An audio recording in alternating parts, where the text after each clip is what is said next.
جی بسم اللہ الرحمن الرحیم۔ آج سورۃ الانفال کے رکوع نمبر 1 کے شارٹ کوسچن ہم پڑھ رہے ہیں۔ پہلا شارٹ کوسچن ہے، دیکھیے ذرا، سورۃ الانفال کی وجہ تسمیہ لکھیں۔ سورۃ الانفال کی وجہ تسمیہ لکھیں، یعنی وجہ تسمیہ سے مراد ہے کہ اس کا نام یعنی سورت کا نام انفال رکھنے کی وجہ لکھیں۔ تسمیہ نام کو کہتے ہیں، یعنی اس سورت کا نام انفال رکھنے کی وجہ لکھیں۔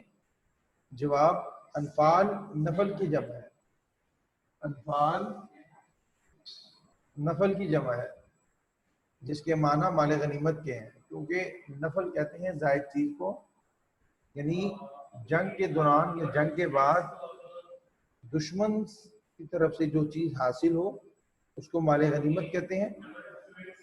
سورۃ الانفال میں مال غنیمت کی تقسیم کے واضح احکامات، یعنی سورہ انفال میں مال غنیمت کی تقسیم کے واضح احکامات پہلی اور 41ویں آیت میں بیان ہوئے ہیں۔ یعنی پہلی آیت میں نے آپ کو بتایا تھا کہ پہلی آیت کے اندر جو بیان ہوا ہے قُلِ الْأَنْفَالُ لِلَّهِ وَالرَّسُولِ، کہ کہہ دیجئے کہ مال غنیمت اللہ اور اس کے رسول کا ہے۔ اور اسی طریقے سے 41ویں آیت میں انشاءاللہ ہم ڈیٹیل سے پڑھیں گے کہ اللہ رب العزت نے مال غنیمت کی تقسیم کو ڈیٹیل سے بیان فرمایا ہے کہ اس کے 5 حصے کر لیے جائیں اور وغیرہ وغیرہ میں تقسیم کر لیے جائیں، وہ انشاءاللہ ہم وہاں پہ جا کر پڑھیں گے۔ اسی وجہ سے اس سورت کا نام سورۃ الانفال رکھا گیا ہے۔ یہ بعض اوقات سورت میں کسی خاص واقعے کا ذکر ہوتا ہے اور اسی کا وجہ سے اس کا نام سورت کا نام رکھ دیا جاتا ہے۔ مثلا آپ نے سورہ بقرہ جو قرآن مجید کی پہلے سپارے کی سورت ہے، سورۃ البقرہ آپ نے پڑھی ہے، تو بقرہ کا مطلب ہوتا ہے گائیں، تو چونکہ اس سورت میں گائیں کا ذکر ہے تو اس سورت کا نام سورۃ البقرہ رکھ دیا گیا ہے۔ اسی طریقے سے ایک سورت ہے، اس کا نام سورۃ النمل ہے۔ النمل، نمل چونٹی کو کہتے ہیں، اس سورت میں چونٹی کا ذکر ہوا تو اس کا نام سورۃ النمل رکھ دیا گیا۔ اسی طریقے سے اس سورت میں چونکہ اس کے آغاز میں ہی مال غنیمت کا ذکر ہے، انفال کا ذکر ہے، تو اس لیے سورت کا نام بھی سورۃ الانفال رکھ دیا گیا۔ کوشچن نمبر 2 دیکھیں، مال غنیمت سے کیا مراد ہے؟ مال غنیمت سے کیا مراد ہے؟ جی جواب، ایسا مال جو مسلمانوں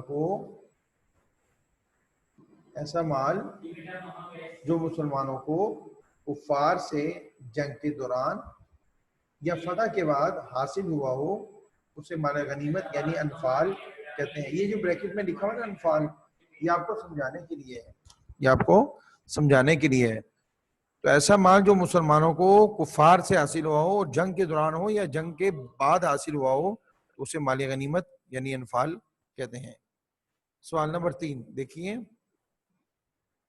سورۃ الانفال میں مومنوں کی کیا صفات بیان کی گئی ہیں؟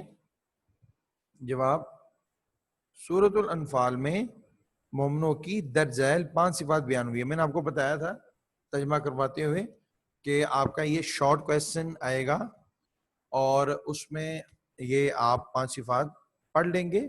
اگر جس کو ترجمہ آتا ہوگا تو اس کے لیے یہ سمجھنا کوئی مشکل نہیں ہے، بہت آسان ہے۔ جواب، سورۃ الانفال میں مومنوں کی درج ذیل 5 صفات بیان ہوئی ہے۔ نمبر 1 کیا ہے؟ مومن تو وہ لوگ ہیں جب اللہ کا ذکر کیا جاتا ہے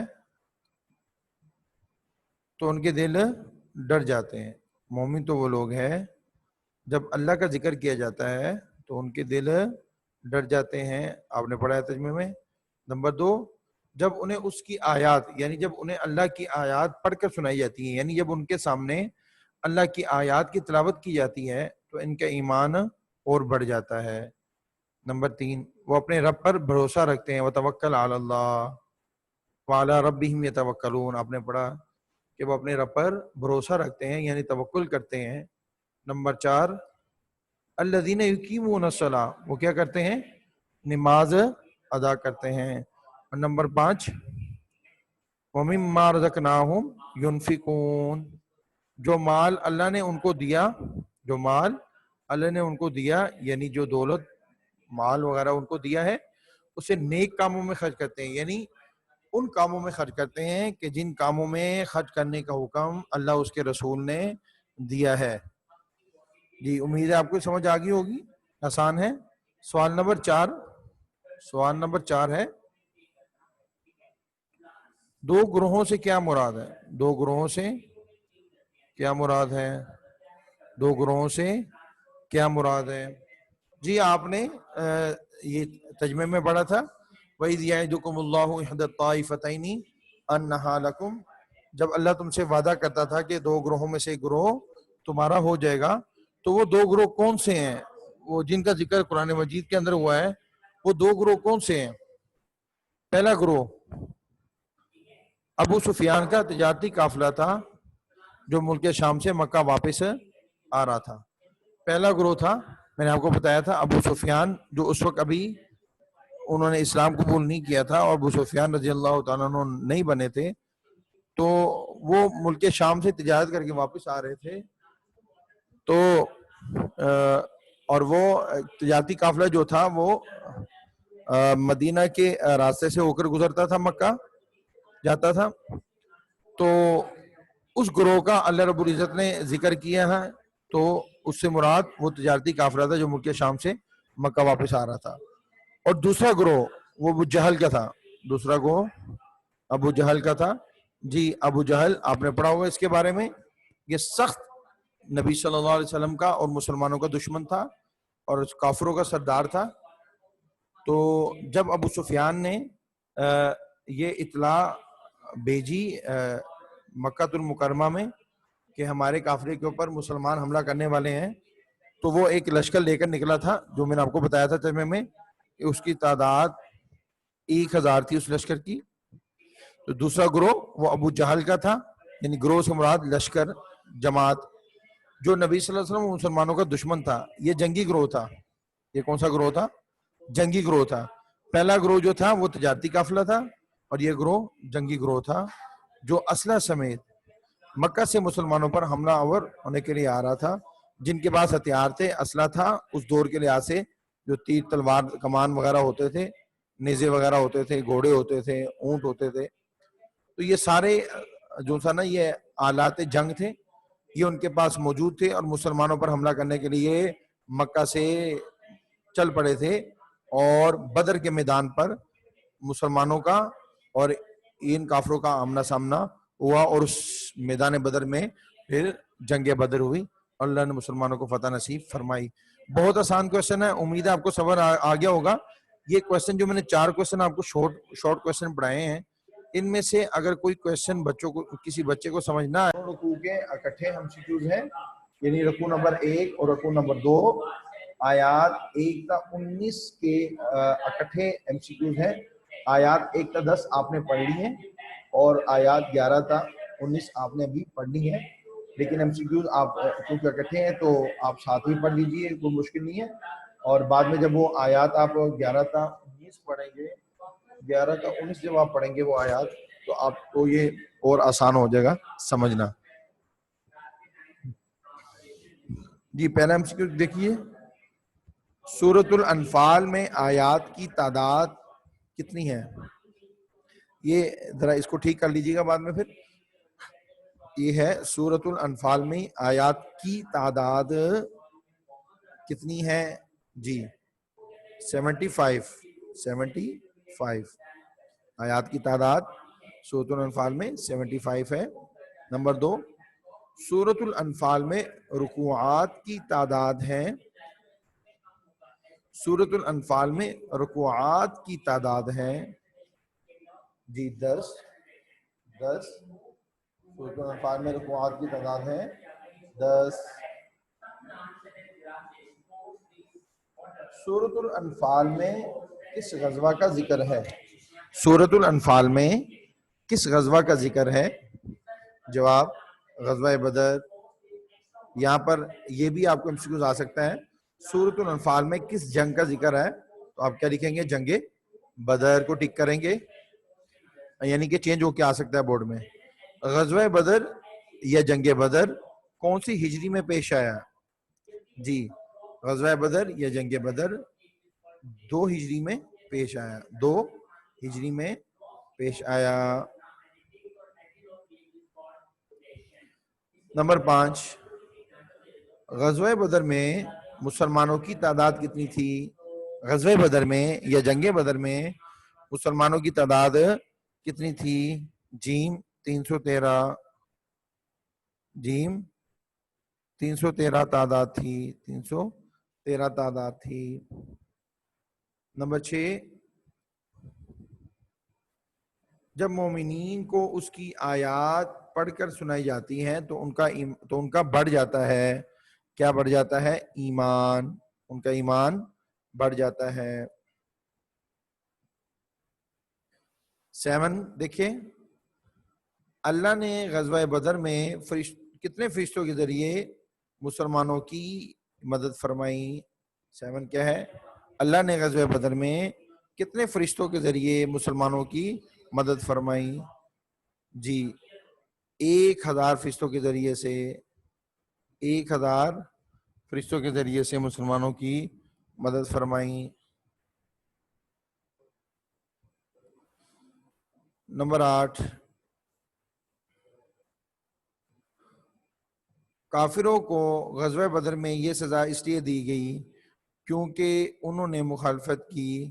کافروں کو غزوہ بدر میں یہ سزا اس لیے دی گئی کیونکہ انہوں نے مخالفت کی اللہ اور اس کے رسول کی۔ یہ رکوع نمبر 2 کا MCQs ہے، اللہ اور اس کے رسول کی۔ یہ آگے دیکھیں 9، یہ بھی رکوع نمبر 2 کا ہے۔ اے اہل ایمان، تم نے کافروں کو قتل نہیں کیا بلکہ انہیں قتل کیا۔ اے اہل ایمان، تم نے کافروں کو قتل نہیں کیا بلکہ انہیں قتل کیا اللہ نے، بلکہ انہیں قتل کیا اللہ نے۔ تم نے کافروں کو قتل نہیں کیا اے ایمان والو، اے اہل ایمان سے مراد اے ایمان والو، تم نے قتل نہیں کیا بلکہ کس نے قتل کیا؟ اللہ نے۔ وہ ڈیٹیل انشاءاللہ آپ رکوع نمبر 2 میں پڑھ لیں گے۔ 10 دیکھیں، سورۃ الانفال میں مال غنیمت کے حوالے سے کتنے حکم بیان ہوئے ہیں؟ سورۃ الانفال میں مال غنیمت کے حوالے سے کتنے حکم بیان ہوئے ہیں؟ 2 حکم۔ آپ نے ابھی شارٹ کوسچن بھی پڑھا ہے، ایک آیت نمبر 1 میں ہے اور ایک آیت نمبر 41 میں انشاءاللہ جا کر ہم پڑھیں گے۔ سورۃ الانفال میں 11 کیا ہے؟ سورۃ الانفال میں اللہ تعالیٰ نے مومنین کی صفات بیان کی ہے۔ سورۃ الانفال میں اللہ نے مومنین کی صفات بیان کی ہے، 5 مومنین کی 5 صفات بیان کی ہے۔ نمبر 12، مومن تو وہ ہے جب ان کے سامنے اللہ کا ذکر کیا جاتا ہے تو ان کے دل ڈر جاتے ہیں، تو ان کے دل ڈر جاتے ہیں۔ مومن تو وہ ہے جب ان کے سامنے اللہ کا ذکر کیا جاتا ہے تو ان کے دل ڈر جاتے ہیں۔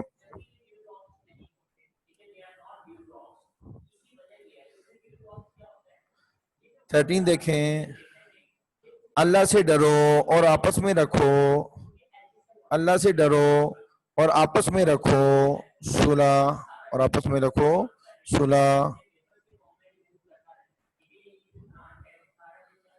14، سچے مومن وہ ہے جو یہ سب کام کرتے ہیں، سچے مومن وہ ہے جو یہ سب کام کرتے ہیں، سچے مومن وہ ہیں جو یہ سب کام کرتے ہیں۔ 15 دیکھیے جی،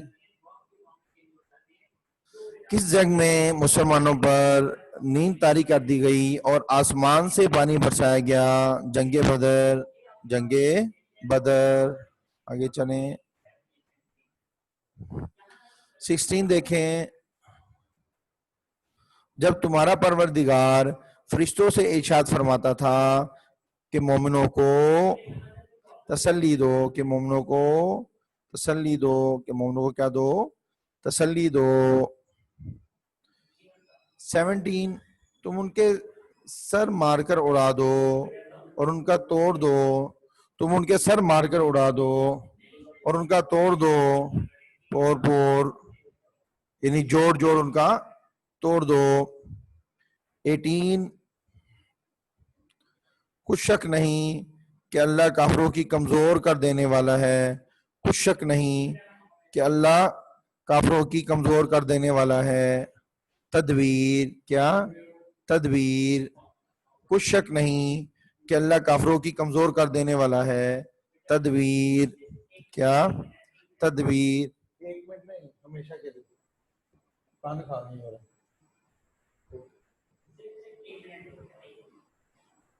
19 دیکھیں. وما رمیت اذ رمیت میں غزوہ بدر کے کس واقعہ کی طرف اشارہ ہے؟ انشاءاللہ آپ رکوع نمبر 2 میں پڑھیں گے. یہ وما رمیت اذ رمیت میں غزوہ بدر کے کس واقعہ کی طرف اشارہ ہے؟ جی کنکریاں پھینکنا. کنکریاں پھینکنا ڈیٹیل وہاں پر آپ پڑھ لیں گے. کنکریاں پھینکنا. اور 20 اور آخری MCQs ہے. غزوہ بدر کے موقع پر اللہ نے پانی برسایا تاکہ تم سے دور کر دیں. غزوہ بدر کے موقع پر اللہ نے پانی برسایا تاکہ تم سے دور کر دیں شیطانی نجاست. نجاست کہتے ہیں گندگی کو. شیطانی گندگی، شیطانی نجاست تم سے دور کر دے. جی بچوں یہ آپ نے جو ہے MCQs مکمل ہو گئے آپ کے. اب آپ میں سے کسی بچے نے اس حوالے سے کچھ پوچھنا ہو، اگر کسی بچے نے اس حوالے سے کچھ پوچھنا ہو تو وہ پوچھ سکتے ہیں.